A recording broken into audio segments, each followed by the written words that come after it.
and welcome to another guitar tutorial today where we go deeply into playing blues. This is exactly for players that have been playing for a while. You know all your scales, you have an idea about chord tones, you generally can improvise, your rhythm is decent, you got decent chops, but still when you play, it doesn't feel like your own solos are grabbing you. Is that you? Well then you came to the right place today, because I want to show you today how improvisation is sometimes different than what we think it is, and how we can, when we understand it correctly, actually play better and be more efficient with what we're trying to communicate as improvisers. This is another strategy that I cover in my Total Guitar Transformation book, which is basically the rule book of our TGT Academy, which is my guitar academy, where I mentor and coach guitarists to become the best version of themselves and express themselves freely. Let's get started. So, improvisation, the word, the way we use it in our everyday language, it's kind of like we gotta improvise, like we're flying by the seat of our pants. We don't really know what we're doing, but we're just gonna make something up on the spot, right? That's what we understand as improvisation. So it's no wonder that when it comes to playing guitar, that we just set out to play whatever is on our mind. We've learned our scales, we know our basics, so we just play stuff that comes into our mind, and we want to be original, right? We don't want to play stuff that we played before, but we play something new and fresh. Well, the problem is it doesn't really work like that, because all the great improvisers, they have a highly cohesive vocabulary. If they were writers, if they were writing books or so, then we would talk about highly cohesive material or content, and they're just repeating themselves over and over again. It's never a literal repetition, but just like in this opening solo, that, if you, let's say you like the solo, let's say like, yes, Ulrich, show me how to play like that. If I can play like that, what you played there in the opening, then I would already be very happy. Is that you? Raise your hands at home when you're watching this, yeah? So if that is you, then I want to tell you today that the opening solo that I played was pretty much centered around 5 phrases that I would consider essential blues phrases that I pretty much repeated the whole time, and in both choruses I played pretty much exactly the same phrases. So what is my point? My point is that if you want to improvise well, you need to prepare yourself. It's not like you're just making stuff up in the moment. You already come to the race or to the game with a set of pre-cooked licks that you are ready to fire. Ideally, you've practiced them in different parts of the fretboard with different phrasings in different tempi, different tempos. Tempi is the Italian way to say it. And then when you are in the heat of the moment, all you're really doing is putting them together like Legos. And you can build something beautiful with that, but you're not making up the Lego pieces. Does that make sense? Let that sink in for a second. So without further ado, I want to show you the 5 phrases that I used here in this opening solo. And then we're gonna talk about different ways how to use it, how we can vary it, and how we can then all put it together. Let's go.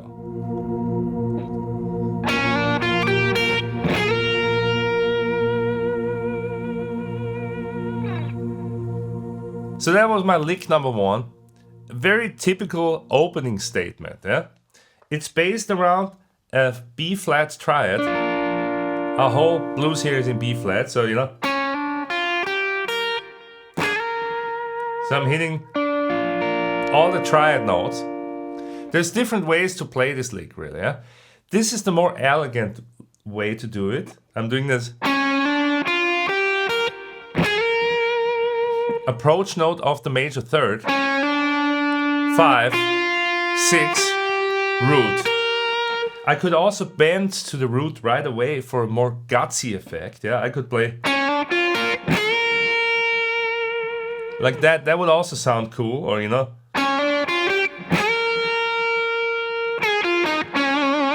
That would be cool too. Or I could also, instead of doing this, I could go there quicker, you know. Could do that like that, all the way to going like this. This would be more of a rock and roll way to play it. But very similar, you know, this is more the way that Hendrix maybe would play it, but this...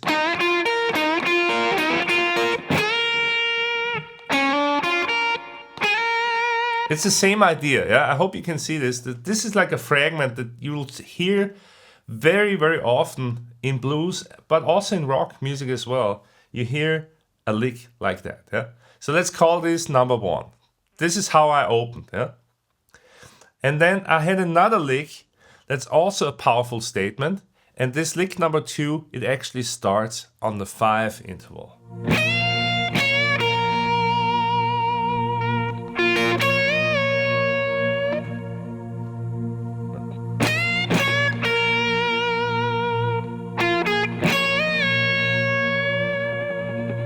Yes, my friends, so this was the same lick played twice with a slight variation, but the main idea is that we want to start on the 5, right? So the important thing here is that we show a good amount of attack. Yeah, we really want to really rake into this 5 note and give this bend a powerful percussive touch. We don't want to play like this, yeah?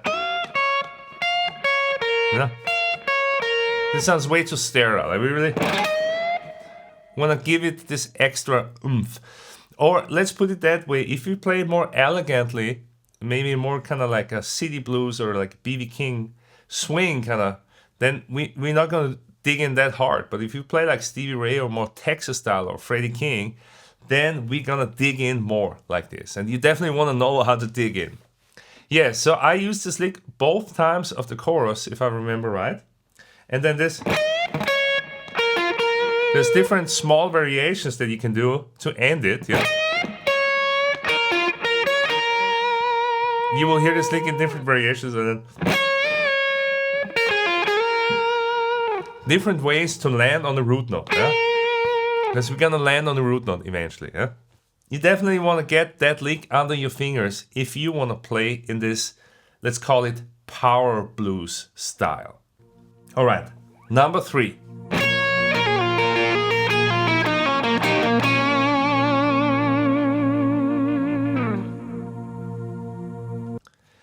This one is a really cool one, and you know, it took me a long time to figure that lick out. The first one I heard it from was Stevie Ray and Stevie Ray Vaughan, yeah. And the cool thing about this lick is that it actually changes positions in a way that sounds very fluid. So, you know, usually we would be like, we'll be in this position and then we go to this position.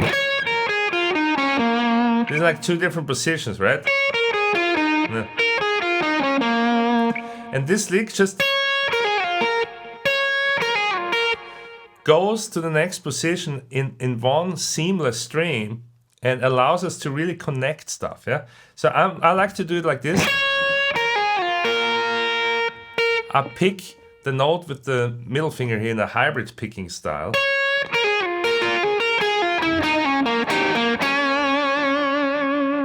And then I just run it down. Which is another really classic fragment that you will hear a lot of times. And you know, basically this lick, you could split this up into 2 licks like this.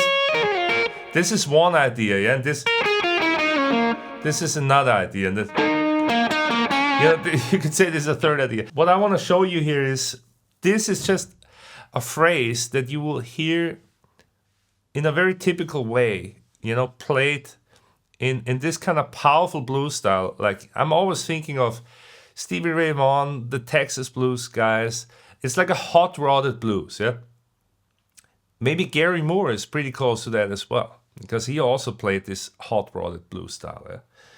Okay, so this was number 3, very important one. Okay, now number 4, This is a lick right out of the B.B. King playbook that I've heard hot rodded as well. So B.B. wouldn't phrase it exactly the way I do here, but you might recognize this lick from tunes like 3 o'clock in the morning, B.B. blues.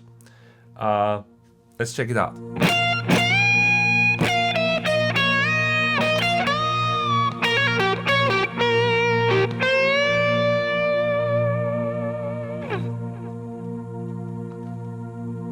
Let's check it out. Here it is again.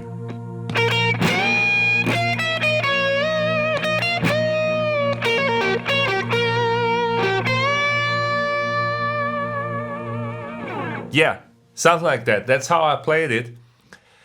The first part is really important. So now we're going up to the flat 7. So if you notice, we're already hitting all the major notes in the blues with these licks. Yeah, we're hitting the 1, that was the first one. Then we're hitting the 5, that was the second one. The third was, starting on the minor third. And now the fourth one, we're doing this powerful bend, like a 3 semitone bend up to the flat 7. It's really powerful. That part alone is super powerful, yeah? And then I'm continuing.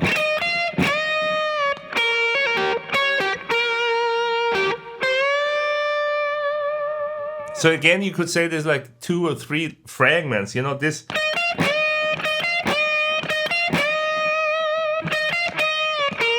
That's its own little fragment that you can also use in other contexts as well. Yeah, this is like mini phrases that you can also, like little Legos. Yeah, yeah, and then you got this. You got the typical B.B. phrase, that ends on the major third. I mean, you hear this a lot from B.B. King. Yeah. So in this context, I'm just connecting it to this powerful opening phrase to the flat 7. So this was my phrase number 4, which is in itself already like a mini stylistic study of B.B. King, you could say, yeah? So go and listen to B.B., listen to songs like The Thrill Is Gone, but also the 3 o'clock in the morning blues, yeah? Yes, and of course, there's way more to listen to and check out, but just in a nutshell as a starting place. Awesome. So number 5, let me remember. So number 5, I was playing over the 5 chord. So let's actually see how this lick sounds played over the 5, and then I will also talk about it, how it really resolves back to the 1. Yeah? All right, let me find it.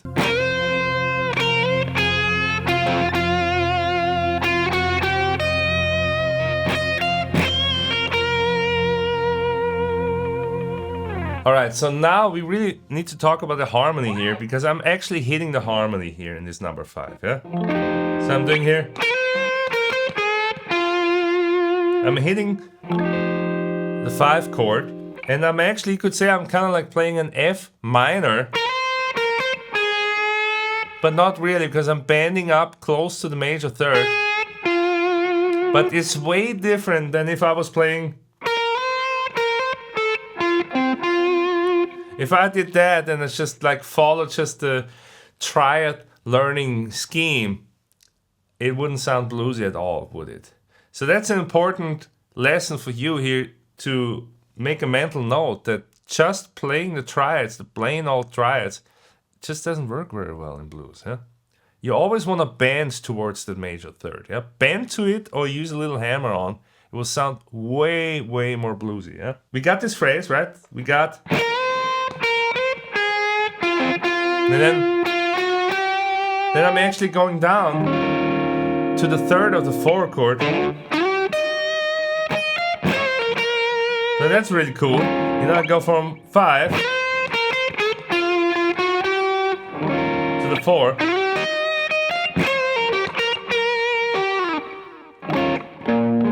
And then go back to the 1 already. Yeah? So I'm really outlining the 5, 4, 1 with this lick. Yeah, it's really cool. So you really want to learn how to outline the last 4 bars of the blues, yeah, where there is the most stuff happening harmonically. We're going from the 5 to the 4 to the 1, and then we have the turnaround. Yeah? So you really want to focus on that part of the 12-bar form to really have some colorful options there. Yeah? This is one of them. Yeah? So you have, and then there's variations. Yeah? You can dress it up if you want, but the essence is just, you know,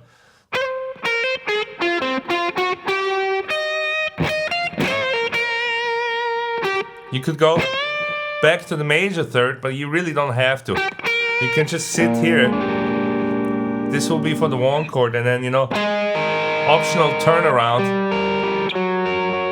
which is part of another lesson, is how to play good turnarounds. That will be another lesson, yeah. But you see, like, with these 5 phrases, you're already covering a really great area for starting how to play more expressively, and definitely get out of scale up and down noodling if that's what you've been doing, you know. Stop practicing scales. It's not gonna make you a better improviser, yeah? It's not like the better you know your scales, the better you'll come up with cool licks in the moment. It doesn't work like that. You gotta work on those cool licks. You really have to practice the licks, just like a bird, you know, sits on a tree and all day they're just tiddle-dee-dee, singing the same stuff over and over, and they make little variations, and each bird has its own song, kind of. So that's a great metaphor, you know. It's kind of like these birds talk. That's the way we want to play guitar. That's how most of the greats improvise, and you can start with these 5 phrases. I hope you got a ton out of this lesson and kind of blew your mind today. If you like this teaching style and it slowly dawns on you that you've been missing some of the essentials in your self-studies or with whatever teacher you might be working with, then send me a message. I actually want you to click on this link below that says Game Plan and fill out a little application. It's just a few questions about your playing level, where you are, what you want to achieve, what your goals are. And I will see if I might be able to help you. Our TGT Academy currently has 8 slots available for people that want to join our inner circle. Those are the people that I work with on a weekly, sometimes even daily basis, and we go over these things one-on-one. Imagine just having like a wingman next to you that just helps you to unlock these guitar tricks and approaches in your own playing. Awesome. So in that sense, keep on rocking, and I will talk to you soon.